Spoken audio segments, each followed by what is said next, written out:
எத்தனையோ வருஷத்துக்கு முன்னாடி நம்ம ஒரு இடம் வாங்கி போட்டிருப்போம். அந்த இடம் வேல்யூவே இல்லாமல் இருக்கும். திடீர்னு பார்த்தீங்கன்னா நம்ம நினைச்சு பார்க்க முடியாத ஒரு வேல்யூ கொடுக்கும்.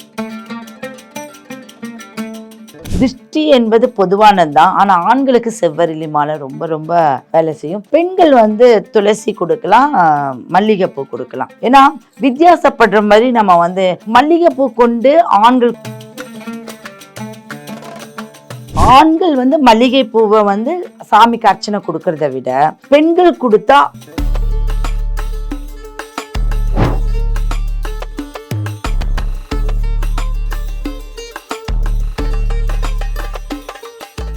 ரியல் ஒன் ஆன்மீகம் நேயர்களுக்கு வணக்கம்.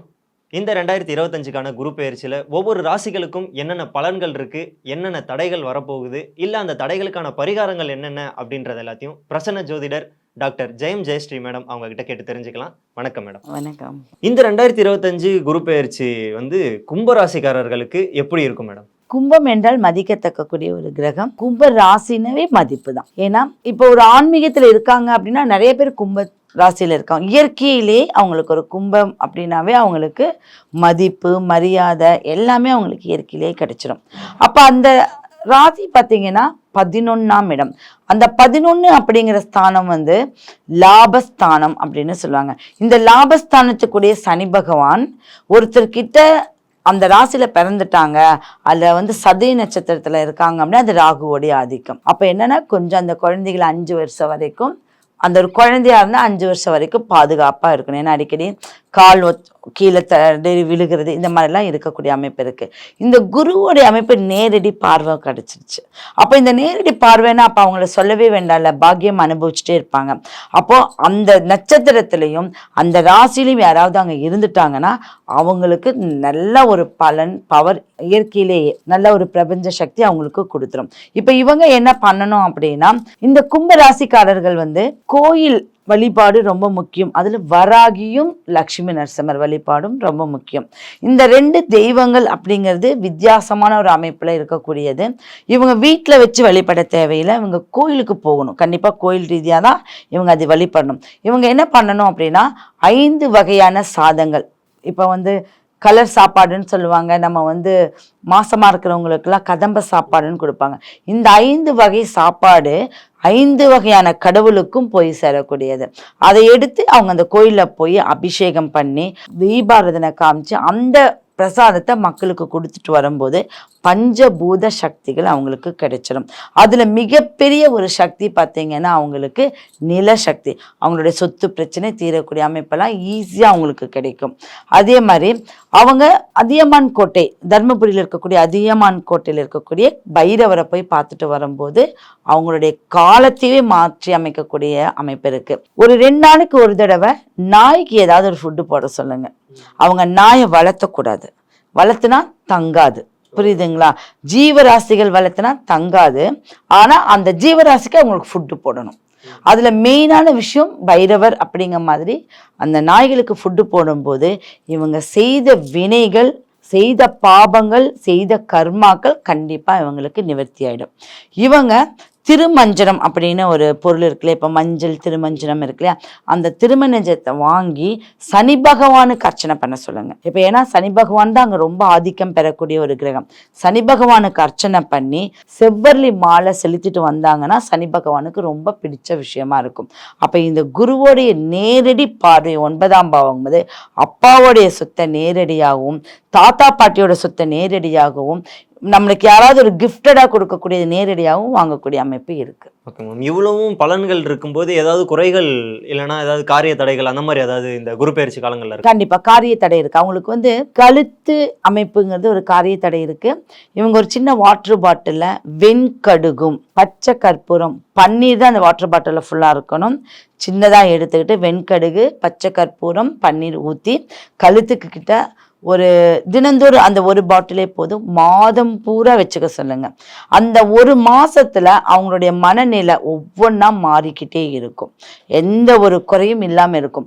அதுக்கப்புறமா அதை எடுத்து செடிக்கு தான் போடணும், டிச்சில் போடக்கூடாது. ஒரு மாசம் விட்டுட சொல்லுங்க. அந்த ஒரு மாசம் விடும்போது இந்த வச்சாங்களே 1 மாசம் அதோடைய பலாபலன்கள் ரொம்ப அனுபவிச்சுட்டே இருப்பாங்க. அதுக்கப்புறம் அதுக்கடுத்த மாசம் வைக்க சொல்லுங்க. அப்போ ஒரு வருஷத்துக்கு இந்த குரு பார்வை இருக்கிற வரைக்கும் 6 மாச காலம் இவங்க வைக்கிறாங்க. நாடு 6 மாதம் காடு 6 மாதம் அப்படிங்கிறது விக்கிரமாதித்தனுடைய செயல். அப்ப இந்த விக்கிரமாதித்தன் வந்து நாட்டுல ஆளும்போது சிம்மாசனத்துல இருக்காரு, காட்டுல இருக்கும்போது விஷயங்களை கண்டுபிடிக்கிறாரு. அப்ப இவங்களும் அப்படிதான், இது வைக்கிறப்ப வந்து நல்ல ராஜா மாதிரியும், வைக்காத போது விஷயங்களை தெரிஞ்சுக்குவாங்க. இது 100% இவங்க செஞ்ச அற்புதமான விஷயம். ஏன்னா வெண்கடுகுக்கு அவ்வளோ பவர் இருக்கு, நுகர்வு சக்தி அதிகமா இருக்கு. ஓகேங்க மேம். இப்போ இந்த மாதிரி விஷயங்கள் இல்லாம பரிகாரங்களா இவங்க வேற ஏதாவது பண்ணணும்னா எந்த மாதிரி விஷயங்கள்லாம் பண்ணா இந்த மாதிரி விஷயங்கள்லாம் தவிர்க்கலாம் மேடம்? இதுவே ஒரு பரிகாரம் தான், ஒன்றும் பிரச்சனை கிடையாது. இவங்க வந்து வராகி அம்மன் கோயிலுக்கு போயிட்டு வர்றதே ஒரு நல்ல பரிகாரம் தான். அதே மாதிரி சனி பகவான் கோயிலுக்கு போயிட்டு வர்றதும் பரிகாரம் தான். சனி பகவானை தனிச்ச சனி பகவான் திருச்சி சைடில் இருக்காங்க, அவங்கள போய் பார்த்துட்டு வர சொல்லுங்க. இல்லை அப்படின்னா குச்சனூர், இப்போ திருநாளர்லாம் எல்லாருமே சொல்லுவாங்க, நான் சொல்றது குச்சனூர் சுயம்பு வடிவத்தில் இருக்கக்கூடிய குச்சனூர் பகவான் கிட்ட போயிட்டு வர சொல்லுங்க. சனி பயிற்சி இப்ப நடக்குது இல்லையா, அந்த பயிற்சி நடந்ததுக்கு அப்புறமா கண்டிப்பா இந்த மகரமும் கும்பமும் இருக்கக்கூடிய 2 ராசியிலுமே போகிறது ரொம்ப நல்லது. மற்ற ராசியர்கள் போகக்கூடாதுனால இவங்களை விட அவங்க போகிறது இன்னும் நல்லதாவே இருக்கும். இப்போ இந்த குரு பயிற்சி நடந்துகிட்டு இருக்கும்போது அடுத்தது வந்து ராகு கேது பயிற்சியும் வருது. அதோட தாக்கம் இவங்களுக்கு வேற ஏதாவது பிரச்சனைகளையோ இல்லை நல்ல பலன்களை ஏதாவது கொடுக்கும்? இதை செய்யும் போது அதுவும் வந்து ஒரு பிரச்சனைகள் இருக்காது. இவங்க தொழில இருந்து நல்லா ஜெயிக்கக்கூடிய அமைப்பு இருக்கு. அதனாலதான் இந்த ப்ராப்ளம் எல்லாம் பண்ணாங்கன்னா கேதுவோட பிடியிலிருந்து இவங்க சிக்கிக்குவாங்க. அப்பாவுடைய சொத்து நேரடியா அனுபவிப்பாங்க, ஆனா அப்பாவுக்கு இவங்களுக்கு டீலிங் வந்து கம்மியா இருக்கும்.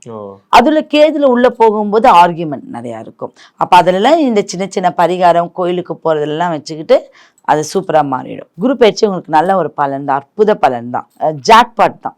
இப்போ நீங்க ஜாக்பாட்னு சொல்லும்போது அது எந்த மாதிரி விஷயங்கள்ல அவங்களுக்கு அந்த ஜாக்பாட் விஷயங்களா இருக்கும்? பண வரவா, இல்லை ஏதாவது ஒரு நிலம் அந்த மாதிரி சம்மந்தப்பட்டு ஏதாவது வருங்களா? பணம், அதிர்ஷ்டம். இப்போ வந்து அதிர்ஷ்ட ரீதியா ஒரு பணம் வரதெல்லாம் இருக்கு இல்லையா, கண்டிப்பா அது கிடைக்கும். அடுத்தது, எத்தனையோ வருஷத்துக்கு முன்னாடி நம்ம ஒரு இடம் வாங்கி போட்டிருப்போம், அந்த இடம் வேல்யூவே இல்லாம இருக்கும். திடீர்னு பாத்தீங்கன்னா நம்ம நினைச்சு பார்க்க முடியாத ஒரு வேல்யூ கொடுக்கும். அப்போ அது அவங்களுக்கு அதிர்ஷ்டம் தானே. இந்த அதிர்ஷ்டம் எல்லாம் ஆட்டோமேட்டிக்கா வந்துடும். அப்ப அதிர்ஷ்டம் அப்படிங்கிறது அது இஷ்டமா வர்றது. அப்ப அது இஷ்டமா இந்த காலகட்டத்தில் அவங்களுக்கு கிடைச்சிடும். ஆனா என்ன, அவங்க நல்ல ஆயுள் ஆரோக்கியத்தோட இருக்கிறதுக்கு சில வழிமுறைகள் நான் சொல்லியிருக்கேன் இல்லையா, அது செஞ்சுட்டு வந்தாவே இவங்களுக்கு நல்ல ஒரு அமைப்பு இருக்கு. திருஷ்டி அதிகமா இருக்கு. இந்த திருஷ்டியை தீக்கிறதுக்கு தான் பாத்தீங்கன்னா செவ்வரளி மாலையை எடுத்து நம்ம எந்த கோயிலுக்கு போனாலும் அந்த மாலையை செலுத்திட்டு வரும்போது சின்ன ஒரு முளம் பூவாவது அதை வாங்கி கொடுக்க சொல்லுங்க. சூப்பரான ஒரு பலாபலன் அவங்களுக்கு கிடைக்கும். அந்த செவ்வரளி மாலை எந்த ஒரு கோயிலுக்கு போனாலும் அது திருஷ்டி ஈர்க்கக்கூடிய ஒரு கோயில். இப்போ அந்த செவ்வரளி மாலை கொடுக்கணும் அப்படின்னு சொன்னீங்களே, இது வந்து ஆண்கள் கொடுக்கறப்ப என்ன மாதிரி பலன்களை கொடுக்கும், இல்லைன்னா பெண்கள் கொடுக்கறப்ப என்ன மாதிரி பலன்? ஆண்கள் கொடுத்தா ரொம்ப பலம். ஏன்னா திருஷ்டி என்பது பொதுவானதுதான், ஆனா ஆண்களுக்கு செவ்வரளி மாலை ரொம்ப ரொம்ப வேலை செய்யும். பெண்கள் வந்து துளசி கொடுக்கலாம், மல்லிகைப்பூ கொடுக்கலாம். ஏன்னா வித்தியாசப்படுற மாதிரி நம்ம வந்து மல்லிகைப்பூ கொண்டு ஆண்கள் கொடுக்க கூடாது, கொடுக்க கூடாதுன்னு சொல்லல.